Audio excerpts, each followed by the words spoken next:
the scheduling is key. So great. So we'll have a worksheet for that to get started. Yes. And I think that'll be the first step in the self-care. Correct. But I would say the self-care, but then the component, I think, is that you have to experience new things together.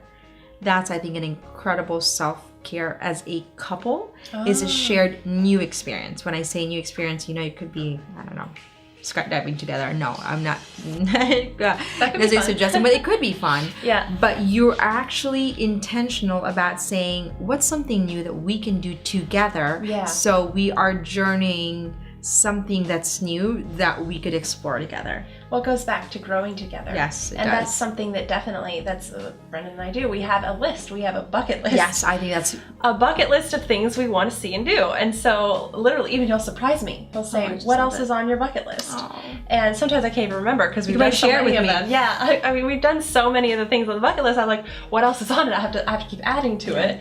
But it literally, we look back over the course of our relationship, it's been, you know, a few years now, and we're like, we have done so much.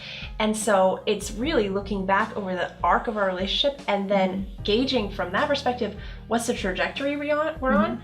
That makes the future look pretty bright. And it, you know, kind of dissolves the fear that used to be there, right? Because like, we've already done so many fun things.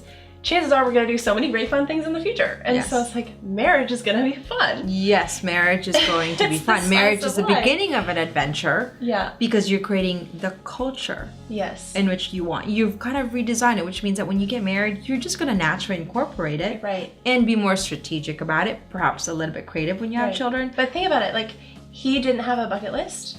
If I didn't have a bucket list, we wouldn't be doing this. So it's something that a woman can do. This doesn't have to mean that you're on the same page 100% in the beginning. It just means that you can introduce the ideas and they're open. Or vice versa.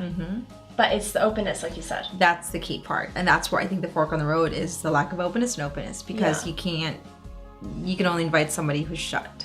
Right. And so that's where the fork in the road, where you have to make a choice of giving up. But you don't have to if they're open, because you can venture together. Exactly. And create that dream life together. And that's what if you're engaged, work from your dream backwards. If I could give one advice, is work from your dream backwards. Ryan and I didn't realize that until, you know, just several years ago. And we are...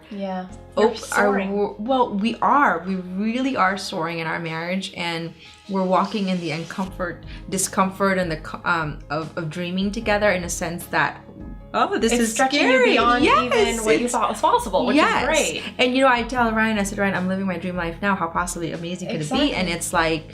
wow, it could be, you know, and that's what I mean when you share experiences together and you dream together and you are open to each other's dream. Sky really is the limit. Yeah, sky really is the limit. And I'll give you sort of an example for us to kind of hand that down. Is that, you know, a lot of times, you know, we're stuck in, you know, 6 children, your life is over, you can't travel, you can't dream. And so Ryan and I are right now designing our life for what can we do, what can we create, how can we create a life where we can travel with our 6 children and give them the education that we want them to have. And so it's not modeled anywhere. Yeah. Ryan and I actually think about how we could design it in our mind first. So that's our conversation right now. It's like, what would this look like, right? Yeah. If we could travel with our children, educate them while traveling. And it's really an uncomfortable thought, but I would say, it gets us so excited that we're creating that in our imagination first. And that is... the plan will happen when the dream is there. Correct. Well, what we can see in our mind, we can see with our hands. And so that's really key, is the imagination component. Yeah. But when you continually stretch yourself to experience new things, the imagination becomes a little bit more natural. Yeah. Because you can see the expansion that's happening just through the experiences that are different.